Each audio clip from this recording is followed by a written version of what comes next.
백 교수님, 네. 국민의힘 하영재 의원이 어제 영장실질심사에서 구속 기각 결정이 내렸어요. 국회에서는 상당히 압도적인 그 통과가 됐었죠. 예, 표수로 체포동의안이 통과가 됐는데 판사 앞에 가서 실질영장 심사 받으니까 지금 기각이 된 것 아니겠습니까?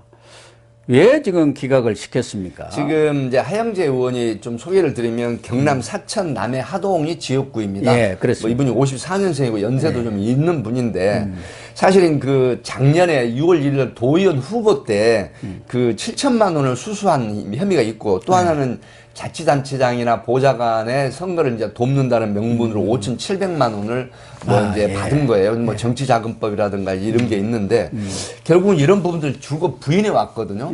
그런데 영장실질심사 경상남도 창원지법에서 영장실질심사를 했는데 그동안의 혐의에 대해서 모두 시인을 해버립니다. 아마 이건 제가 볼 때 이제 변호사가 전략적으로 일단 시인을 하고 그다음에 구속영장이 발부되지 않는 상태에서 재판을 통해서 혐의를 정말 풀어나가자 이런 전략입니다. 그런 것 같습니다. 그래서 이제 실질심사 때 시인을 해버렸거든요. 그리고 판사가 보니까 기록을 보니까 지금까지 부인해왔던 부인조수가 있는데 실질심사에 와서는 시인을 하니까 혐의를 인정을 하는구나.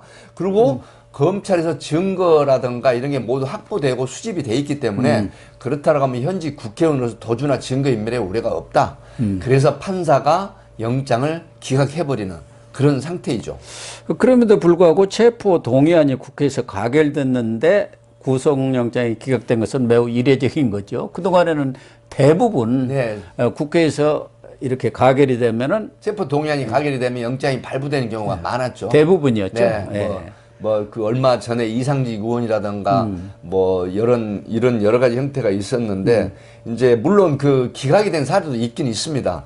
그럼에도 불구하고 이 사안이 지금 더불어민주당 이재명 대표에게는 상당히 곤혹스러운 상황이 됐습니다. 그렇죠. 좀 난감한 상황이 된 것 같아요. 뭐 조홍천 의원이라든가 이상민 의원이 자 봐라 하영재 의원 경우를 봐라.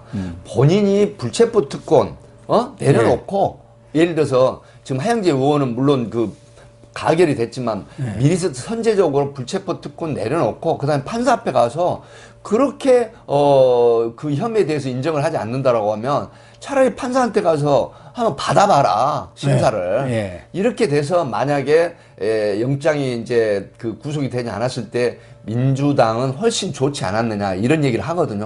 근데 지금 하영재 의원이 본인이 영장이 지금 발부가 이제 안 되고 기각이 됐지 않습니까? 검찰 청구한 영장이. 그렇게 되니까 이재명 대표 입장에서는 나도 차라리 그러니까요. 판사한테 가서 그 지금 당당하게 떳떳하게 당금질 당하지 말고 떳떳하게 가서 만약에 뭐 풀려난 상태가 된다라고 하면 굉장히 아마 지금 훨씬 지금보다 자유로울 수 있을 겁니다. 아니, 영장실질심사가 기각이 됐다고 하면은 사법 리스크가 일거에 해가 될 수도 있고 큰 소리 치고 나오죠. 봐라. 기각됐지 않느냐.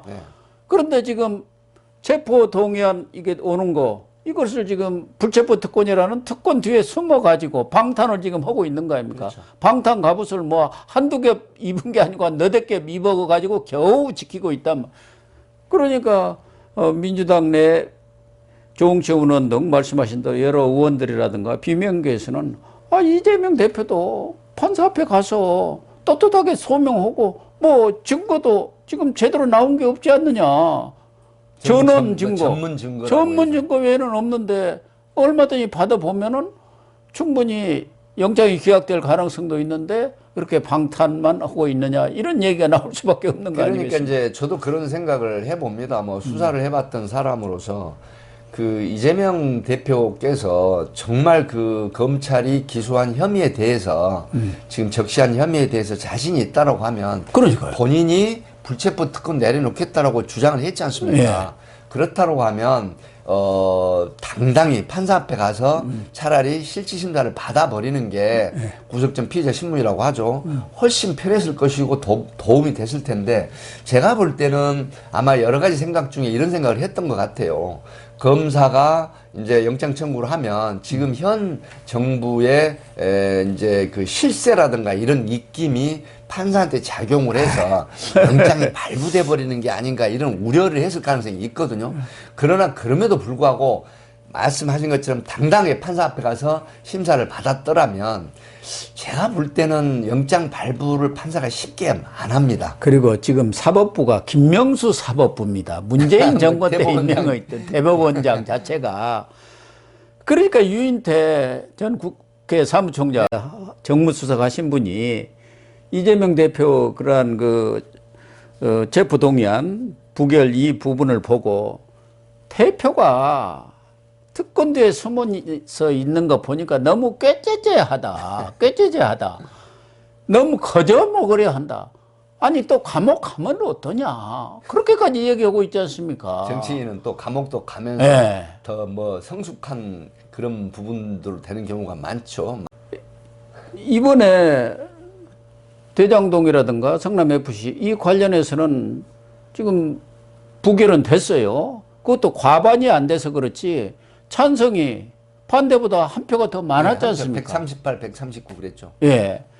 그런데 이제 대북 송금 문제라든가 불법 송금 그리고 백현동, 백현동 특혜 의혹 사건 이런 것들은 거의 수사가 끝나갔고 4월 말 아니면 늦어도 5월 중에는 기소됩니다. 제2차 체포 동의안이 오면 그때는 어떻게 할 거냐. 지난번에도 30명이 넘은 사람들이 이탈을 했는데 이번에는 이 하영재 사건 보고 그 판결 보고 비명도 좀 편한 것 아닙니까? 가서 받아봐. 그래서 가결표를 던지는데 훨씬 더 쉽게 결정을 할 수 있지 않겠습니까? 그래서 전략적으로 더불어민주당은 지금 이재명 대표의 그 사법 리스크, 소위 말하면 방탄 이런 부분들이 여론이 부정적으로 계속 돌아갈 수가 있어요. 왜 그러냐면 지금 하영재 의원의 기각으로 인해서 자, 당당하면 판사 앞에 가서 받아라. 심사를 받아라. 그런데 계속해서 국회 그 방탄 속에 숨어서 나서지 않는다라고 하면 그건 실제로 겁이 나는 게 아니라 혐의에 대해서 어느 정도 걱정을 하는 게 아니냐. 이렇게 지금 보는 우려가 시선이 있거든요. 그렇게 되면은 아마 더불어민주당 쪽에는 비명계뿐만이 아니라 많은 의원들이 우려하는 이런 어떤 그 더불어민주당의 리스크가 현실로 올 겁니다. 그리고 그렇겠죠. 이제 국민들 입장에서도 정말 피로함이 오거든요. 야당 대표가 계속해서 그 개인의 어떤 비리 혐의가 지금 전체 국회를 마비시키는 형태로 돼버리고 갈등만 조장한다. 이렇게 되면은 과연 이재명 대표는 더불어민주당 쪽에 이익이 되는 게 뭘까? 이런 것도 한번 생각을 해봐야 되거든요. 그래서 만약에 차기에 제가 생각할 때도 말씀하신 것처럼 차기에 다시 체포 동의안이 온다고 하면 그때 제가 이재명 대표한테 드리고 싶은 말씀은 이런 거예요. 자, 내가 의결을 하지 않아도 되고 자유투표해라. 뭐 당론 정하지 말자. 그리고 되는 대로 내가 판사한테 만약 가게 되면 나가서 심사 받아보겠다. 이렇게 한다고 그러면 오히려 국민들로부터도 좀 지지를 더 받지 않을까요? 그럼요. 저는 오히려 그 이전에 구속영장이 청구되면은 과거 권성동 의원이 했던 것처럼 그 체포동의안 필요 없다. 내가 가서 직접 받아버리겠다. 이러면 얼마나 떳떳하겠습니까? 그러면 의원들도 편하죠. 괜히 고민할 필요도 없고 뭐 단일대우다 뭐다 해갖고 표도 안 써간다고 이 사람 쪼고 저 사람 만나고 그럴 필요가 없지 않습니까? 그래서 이제 이게 뭐 언론에 보도는 안 되긴 했습니다만은 지금 정치권에서나 여러 가지 회자되는 얘기가 이 방탄 뒤에 숨는 게 이재명스럽지 못하다 이런 얘기를 지금 하는 게 비겁하다는 얘기도 있고 쫄았나 그런 얘기가 나오는 거예요. 그래서 당당하게 판사한테 가서 그다음에 자기 혐의에 대해서 부정을 하고 그다음에 나는 그 혐의가 인정 못하겠다라고 하면서 떳떳하게 그렇게 하면서 판사의 그 자유심증주의나 법관의 양심에 맡기면 그게 아마 국민들이 볼 때도 훨씬 보기도 좋고 본인도 떳떳하지 않을까 싶습니다. 그리고 이재명 대표는 자기는 전혀 지금 범죄 그런 검찰에서 주장하고 있는 내용에 대해서는 조작이라고 하고 전혀 사실 무근이라고 하고 있는 그런 상황 아닙니까? 그렇게 주장을 한다고 하면 더더욱이나 말로 그럴 게 아니라 판사 앞에 가서 다 설득을 해. 또 사실은 그 428억이라든가 이런 것에 대해서도 검찰에서도 그걸 기소를 못 했지 않습니까? 아주 핵심적인 그런 범죄 혐의들에 대해서 그러면 얼마든지 가서 받아야 하는데 그러다가 혹시 또 내가 구속돼 버리면 바로 그런 거죠. 그러면 쫄짱부죠. 그게 어떻게 정치 그래서 지도자입니까? 이재명스럽지 못하다는 얘기가 그래서 이제 회자되는 건데요. 뭐 차기에 그 체포 동의안이 만약에 온다고 하면 그때 정말 그 이재명 대표다운 모습을 한번 보여주는 게 어떨까 싶습니다. 그런데 이해찬 전 대표는 그런 검찰의 수사가 명검을 만들기 위한 당금질이다. 저도 국가 지도자, 정치 지도자는 그렇게 시련을 겪으면서 이렇게 탄생하는 것이다 하는데 지금 하는 행태를 보면은 당금질이 아닌 것 같아요. 명검이 나올 것 같지가 않아. 저런 식으로 가면은 글쎄요. 누구 이야기대로 칼자루가 부러져 버릴 것 같아. 칼이. 그래서 이재명스럽게 이재명답지 않다는 비난을 듣는 것보다는 이재명스럽게 당당하게 판사한테 가서 한번 심사를 받아보는 게 아마 그 이재명 대표한테도 도움이 될 거라는 그런 얘기를 하고 싶습니다. 물론 뭐 민주당이나 이재명 측은 이 하영재 의원권 그거는 잡범이고 자기들은 정치범 아니냐, 정치 탄압이다 이렇게 해서 서로 다르다고 하지만 그것도 이 경강부회라는 그렇죠. 비명계 의원들도 그 경강부회다. 네. 프로세스는 다 똑같거든요. 과정은. 그런 비판을 지금 받고 있는 것 아니겠습니까?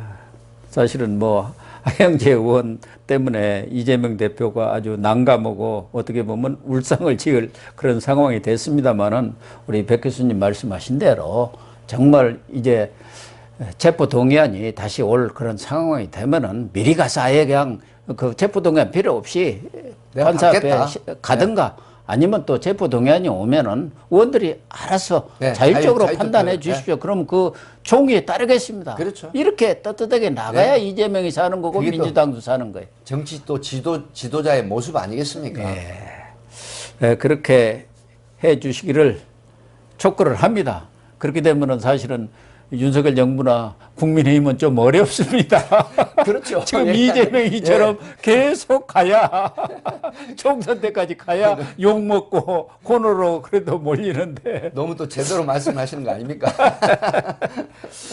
뭐 이 사건과는 직접적인 관련이 없습니다만은 어제 그 김포공항 거기에 아주 개념 없는 주차 이 사진이 인터넷 커뮤니티에 이렇게 올라가지고 아주 화제가 됐는데 그렇게 이 주차 구역에 이렇게 일렬로 차를 세워놨는데 어떤 아주 큰 밴 연예인이나 정치 지도자들 타고 다니는 거 좀 높은 차 있잖아요. 그걸 그냥 그 앞에다 쫙 대놓고는 사라져 버렸다는 거예요.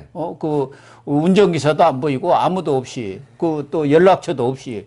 그래서 가만히 보니까 그게 이재명 대표 차 아니냐. 처음에는 그렇게 소문이 났어요. 이재명. 그런데 나중에 이제 드러난 것은 이재명 대표 차는 아니고 이재명 대표의 비서실장인 천준호 의원 차라는 거예요. 이 국민의힘 보좌관이 이제 최초에 그 자기 페이스북에 이걸 올렸더라고요. 사진을 찍어서. 그랬는데 이제 결국 이재명 대표 차는 아닌 걸로 그 확인이 됐는데 문제는 그 천준호 의원이 아마 제주를 갔다가 오는데 차 도착 시간이 1시 25분인데 이제 마침 그 차가 고장이라서 일일 렌트를 했다고 합니다. 그래서 보좌관이 이제 그 1시 50분에 연착이 되니까 이 주차를 해놓은 상태인데 저는 뭐 천준호 의원도 그 비판에서 자유롭지 못하다고 보는 게 이런 부분들이 결국은 특권의식이거든요. 예를 들어서 지금 아무리 그 렌트카라고 하지만 차를 일렬 주차를 해버리면 다른 차가 교차를 하거나 아니면 또 뺄 때 주차했던 차가 나가지도 못하거든요. 거기 세대가 꼼짝을 못했다는 거 아닙니까? 그렇게 해서 이제 공항에다 연락을 하고 뭐 소동이 나서 결국은 늦어지는 상황이 벌어졌는데 이런 부분들이 결국은 특권의식이거든요. 그리고 국회의원 보좌관이라고 하면 적어도 의원을 모시는 입장이면 그 의원에게 누가 되는 행위를 하면 안 되는데 나 뭐 의원의 보좌관이야, 나 이 의원 차야, 이런 행태가 결국은 국민들부터 대표 비서실장 차야. 그렇죠. 이거 아닙니까? 그리고 누가 뭐 건드리겠어, 내 차를, 우리 차를, 이런 개념이 있는데 결국은 이런 부분들이 비판 또 비난을 받는 것이고 또 자기가 몸담고 있는 당의 비판을 가세시키는 부분이거든요.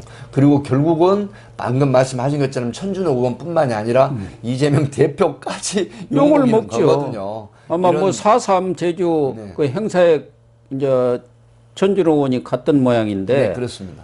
4.3에 갔으면 더 이런 부분에 대해서 철저히 해야죠. 그렇죠. 가서 쇼만 하면 뭐합니까? 정치 쇼만 하면. 네. 예.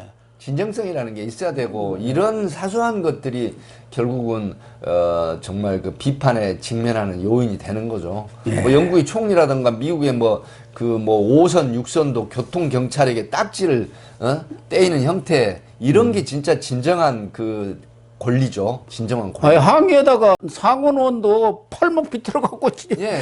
잡아가잖아요. 패선 의원이었죠. 그 예. 수갑을 뒤로 채워가지고 체포를 현행범으로 해버린 이런 상태인데 이런 특권 의식들이 결국은 이런데 표출이 되는 거거든요. 그러면 결국은 국민들부터 비판을 받는 것이고 뭐 별거 아닌 것 같지만 또 여기에 피해를 보는 사람들은 굉장히 참 발이 애가 타는 발을 동동 구르는 일이죠. 아, 그럼요. 연락처도 없지 견인도 안 되는 곳이지 주차 지역이 아닌데 주차를 해놓고 이런 것 때문에 욕을 먹는 겁니다. 예, 20, 30분간을 기다리려고 생각하면은 정말 기다리는 사람 입장에서는 그 사람도 또 국회 대정부 질문이 있으니까 보좌관이니까 그렇죠. 쫓아가야 할 빨리 가야 되죠. 형편 아닙니까? 예. 그러니까 안 되면 얼마나 나중에 자기 의원한테 또 얼마나 욕을 먹겠습니까? 그러니까요. 더군다나 이재명 대표 비서실장인 천진호 의원의 보좌관이 그런 행태를 했다는 것이 더 좀 충격적인 것 같습니다.